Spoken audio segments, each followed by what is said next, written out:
In my last video, I went over my split and how I train optimally, and one very important part that I forgot to mention is pretty much this entire volume metric, which a lot of people are asking me in the comments about, rep ranges, sets, that entire side of things that I forgot to go over. So here we are making this video. Now starting off, because people are still asking, do I still do my 1 set sessions, which when I made my video back in I believe it was March, that's when I was on my calorie deficit. Okay, so for me during the time it would not have been optimal to try and train to maximize my gains, to do anything more than 1 set a session, because training 1 set a session basically would be like every exercise you do and you do 1 set of it only. Like 1 top set. So you'd work out, you do your warm-up set, 1, 2, do your top set, and then you're done. Okay, now is that possible to make gains on this? 100%. However, is that maximizing gains? Not really. And here's why. In a calorie deficit, okay, your goal is just to keep muscle. Yeah, just keep as much muscle as possible, because let's be honest, you're not really going to be looking to maximize your gains. You're not going to have the same amount of resources, nutrients, calories at disposal, because making muscle is the last process your body wants. Especially as a natural lifter, your body is going to be in freaking survival mode. Testosterone is going to drop, hormones are going to drop. Hypertrophying your muscle tissue is not going to be a priority for your body. You're going to try to keep your muscle, so trying to maximize your results in the gym isn't really going to be optimal. So that is why I was doing 1 set sessions, because I was on prep, and for me that worked. Now for someone who's trying to grow in a calorie surplus or even maintenance calories at a healthier body fat, keep that in mind, because you're not going to be able to max out your gains at single digit or like 10% body fat. You're going to want to take a more maximalist approach. What that means is adding more volume, adding as much volume before you can before it starts to affect your progress. Meaning, say you do 4 sets of chest on Monday, and let's just say you're doing my split, right? Let's say Wednesday you do another 4 sets of chest, and you go up in weight, you progressed. So it's like, oh perfect, I can do 4 sets. But then on your 3rd day, let's say Friday, you try and do 4 sets again, and you actually like regress because your chest is, you could physically feel your chest was sore. So knowing this, then you go, okay, what about if I do 3, and then you run it again. Okay, I was able to progress now. Do 3 again. Okay, I'm able to progress. 3 again. I keep progressing and I'm not sore for my next session. So it's an intuitive thing. Everyone's going to be different. There's a lot of factors that come into play. Such factors, include sleep, diet, intensity from your previous session, lifting experience. Now let me just go through these. Pretty much for sleep, let's say you train chest on Monday. If you don't get an optimal sleep range of, let's just say like 6 to 9 hours of sleep on the day that you train the muscle, the next time you hit that muscle, like let's say you got freaking like only 3 hours of sleep after you trained your chest, next time you try and train your chest, it might suffer from not being fully recovered. Pretty water is what take. Diet, again, are you in a calorie deficit or surplus? Also, did you get adequate glycogen replenishment? So carbs after your lift. Did you get good carbs after your lift? Even before? Like right before your lift? Did you eat before the gym, or did you just go there fasted? That's going to affect your training. And also protein, just getting like at least like 0.8 grams if you're in a surplus. 0.8 grams per pound of body weight. Intensity, You know, did you train super ultra failure? Okay, I like to train pretty close to failure. Just with reps in reserve, it's a lot harder to stay consistent and track your progress, just because, you know, there's a little bit of nuance into knowing how close you are to failure. Because true failure can never be achieved. You kind of just have to like guesstimate it. Like if you do a drop set, you can always do more reps. You know, but will you ever reach true failure? No. Now, lifting experience, pretty much like the reason you see all these, all the big dudes who are like 260 lean, like Jordan Peters, for example. I just like using him. He's a perfect example. He trains very smart, very calculated. He's a good variable for science-based lifting. If you look through his days, he'll do like 5 sets per exercise, and then it'll be like all like super heavy, all a failure, and he's like doing that, like he'll do PPL rest, so he's doing that like twice a week, so still a very high frequency with that volume. And the reason for that being is just because being that experienced of a lifter, you're gonna have to eventually like increase your stimulus. Like doing minimum sets is like not gonna be as optimal, and also it's just more fun to be a maximalist by doing as much sets as possible. So basically, you're gonna want to do this pretty much. This is only for lazy people. Like this is the minimum you can get away with for getting a muscle. But if you actually want to, like, your goal is to make gains in the gym, you need to be a maximalist. Now let me show you how to like actually run this. Let's say you do bench press, even though I don't like bench pressing. You bench 205 for 5 for your top set, and like let's say you just did like 1 or 2 like warm-ups before this, whatever, negligible. You do 205 for 5 for your top set. Now your back off set will not nearly be as stimulating as your first set. Okay, that's why 1 set sessions are still so like optimal, even though they're like very low volume, is because the first set will always have the highest amount of stimulus and the most important stimulus. However, just doing a second weaker set, like let's say you can only do like you drop the weight to like 195 and you do that for 5 to 6 reps. Now obviously, let's just make it simple, you did it for 5 reps. Obviously the first set was a lot more stimulating. However, just because your second set was a lower weight and you got like the same amount of reps, does that mean you get 0 stimulus at all? No. More volume is always gonna, you know, equate to a greater stimulus. However, it's up to you to decide, is this set worth the extra CNS fatigue and muscle damage?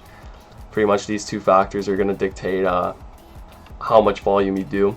Because if, let's say this is your chest session, if you're able to recover from this by the next time you hit your next chest session, what's stopping you from adding a 3rd set? You know, you do 185 for like 8. By the next time you hit your next chest set or chest day, your bench will look like this. Oh no, I'm doing 210 x5.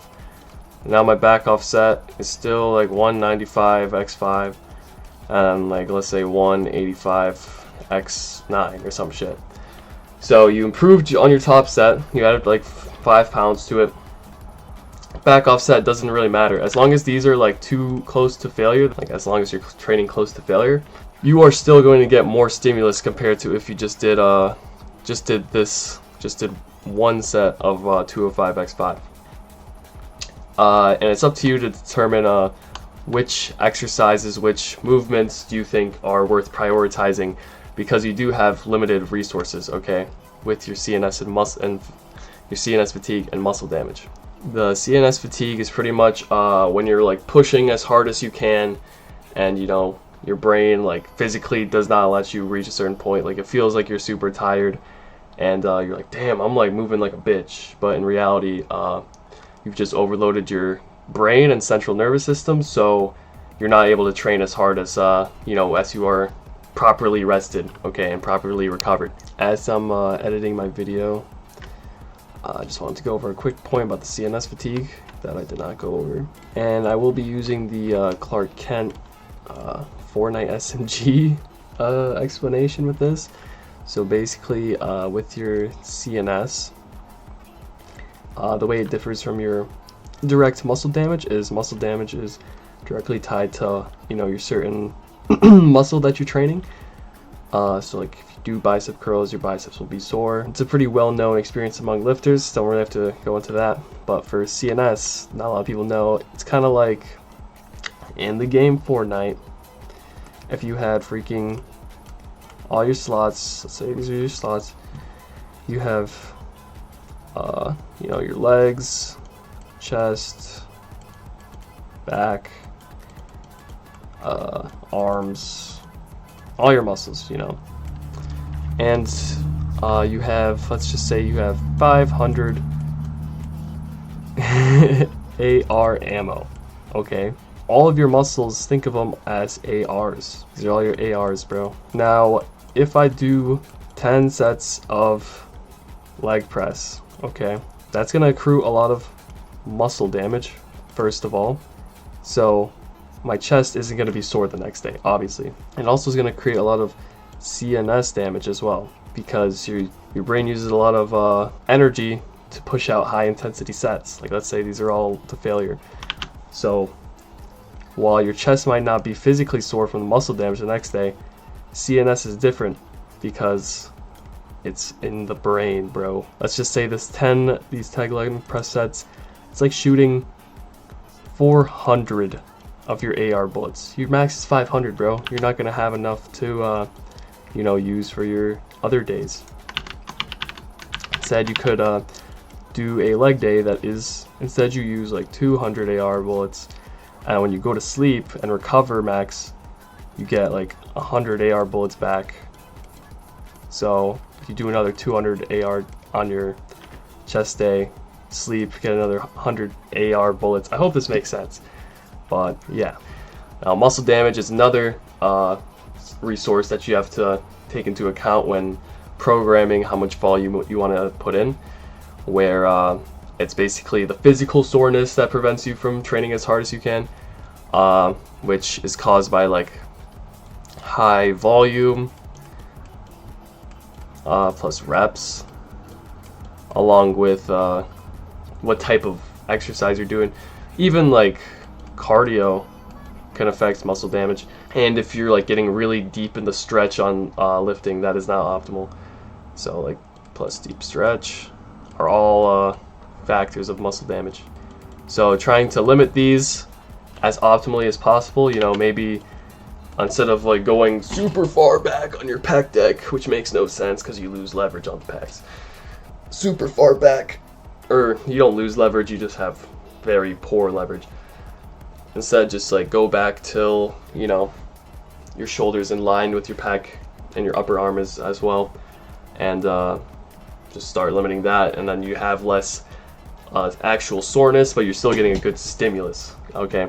And for volume and reps, remember, as long as you keep your rep range pretty low, I'll get into reps later, as long as you're not doing like 12 to 20 reps, where you're toning the muscle or whatever, feeling the burn, as long as you're not going that high into your rep range, you won't accrue too much muscle damage. So I keep my rep range pretty small most of the times, but depends on the exercise. Cardio obviously cooks your legs if you do like an hour every day. It's a lot to think about.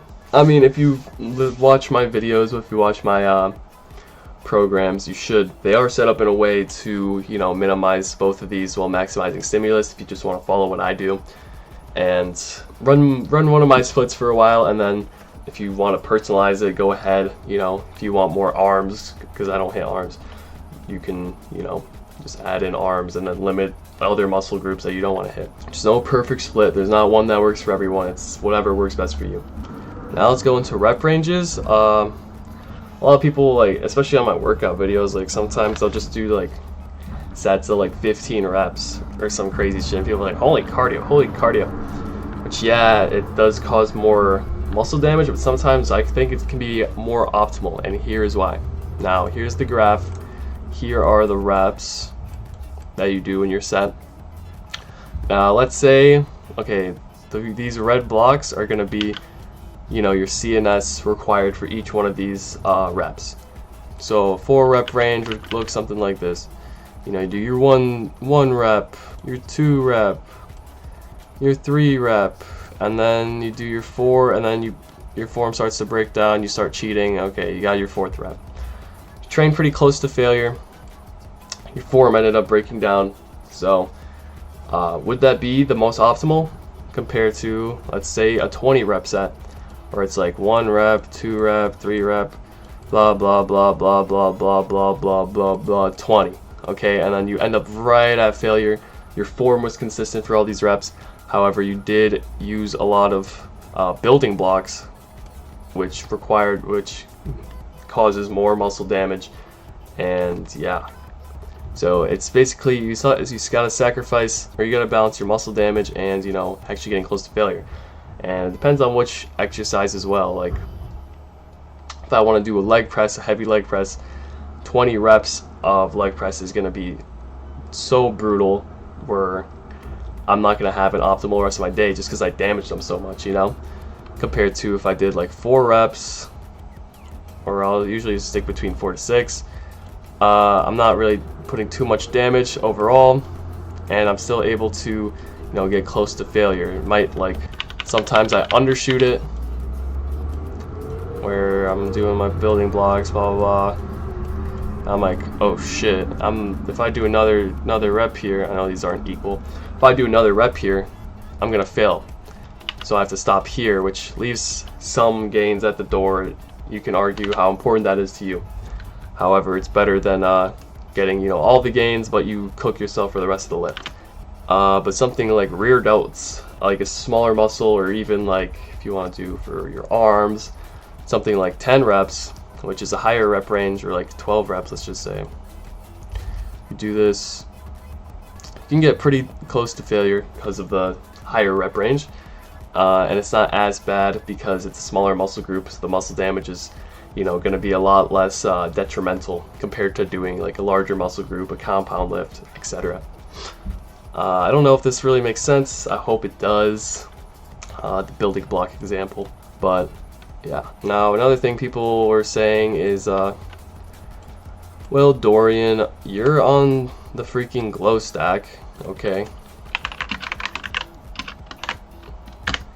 You're on the glow stack, so can I even do this naturally? Which, listen, okay, I know the glow stack is very overpowered. Just because you're on the glow stack, that does not mean you can get away with doing more volume. Okay, the reason being, if we go back over here, you're forgetting CNS fatigue. Okay, the glow stack does not make your CNS just have all this unlimited power. Okay, this is the #1 limiter. Like some people on the glow stack or on gear, they can bypass the muscle damage because the recovery is enhanced. Okay, people on PEDs, there's some that can make your muscles recover quicker and bypass the muscle damage. That's why all the like 30-40-year-old gearheads that like train like idiots, they're able to get away with doing all that volume, is because they're able to bypass this limiter. However, they never train intense, okay? Because that's the one thing they can't do, is high reps, high intensity. Is there's no gear for your brain, unless, not that I think that there is. I should find out. But I can bypass your CNS fatigue. So yeah, even if you are doing a bunch of heavy sets on PEDs, they're still not going to be able to train super hard forever, just because their brain is just going to be like, you need a rest, you need to stop lifting. Let's just talk about my volume and how I do it, because honestly mine isn't constant, it's very changing. Like, let's just go over what I did yesterday. Yesterday I was feeling myself. I had a lot of carbs. I did 2 flat chest press sets, pec deck sets. Then I did 2 shoulder press sets, 2 lat pull down sets, 1 T-bar row, 2 satchel rows, then 1 rear delt fly, and 2 shoulder and 2 side delt raises.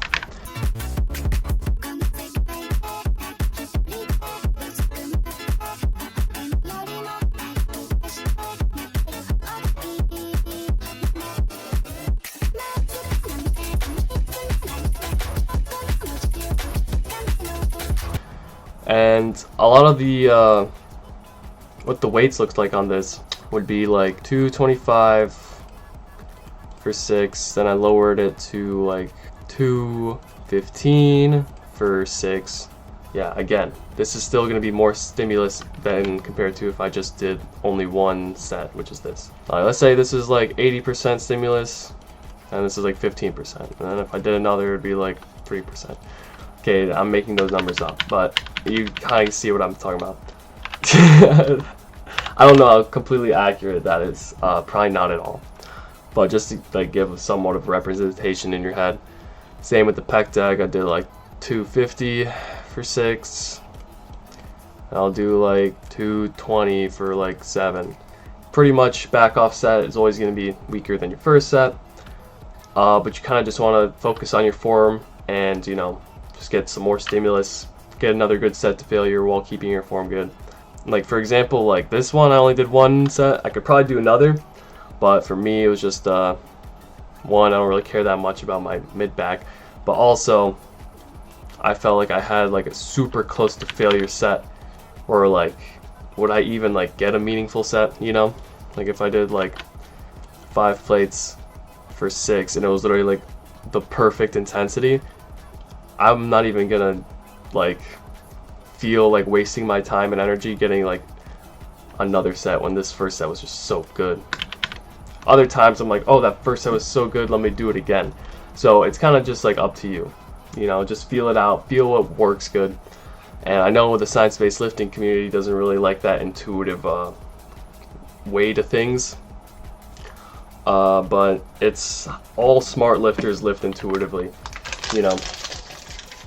They don't just go into the gym knowing exactly how they're going to hit things. They kind of feel it out. Another thing I forgot to mention in the video is a good way on how to think about progression, because I think I might have muddied the waters here with all my explanation stuff. So what you want to do to simplify things really is, let's say you do a 3-plate row and your goal should be to be lifting 4 plates. Let's say by the end of, you know, in 2 months you want to hit this weight. If you're trying to prioritize the row and growing it strong, start off with your 3-plate top set, your strongest set. Say you do it for 6. All of these sets, right, all of these next sets that you want to do, let's say you're able to do 2 more sets, it does not matter the weight or the reps. If you do, you know, 3 plates again for your back off set and you do 4 reps and you get close to failure, very close to failure, let's say, that is going to create a stimulus. Okay, same thing if you did 1 plate and you did that for, let's just say, 20 reps, but you got super close to failure as well, the same amount, that is creating another stimulus. It doesn't matter what these weights are. People are like, should I be progressively overloading the back off sets too? Like, do I track my back off sets? No. Think of this as just whatever it needs to be, any supplementation to get you closer to hitting 4 plates on your top set. Okay? Or in the short term, you know, think about, okay, I need to be getting even more stimulus, so next time I hit this I can do 3 plates and a 5. Just keep it simple. Don't overthink for these back off sets. Just think of it as like micro stimulus doses that you can add in and supplement to progress on your stubborn lifts that are like plateauing. As long as they don't interfere with your recovery and you're able to keep this frequency without suffering any recovery issues, yeah, don't overthink that part. Okay, hope I answered a lot of your guys' questions, and you guys learned something, or maybe you didn't learn anything and this is a pointless video, but you know, I'm glad I can be making these videos again. You guys really like them. I have another vlog that I'll probably post soon, along with maybe a video on diet. If you guys want to see that, because I think there's some things I could say that haven't been said on diet, you know, that isn't going to be a water video. So stay tuned for that, and yeah.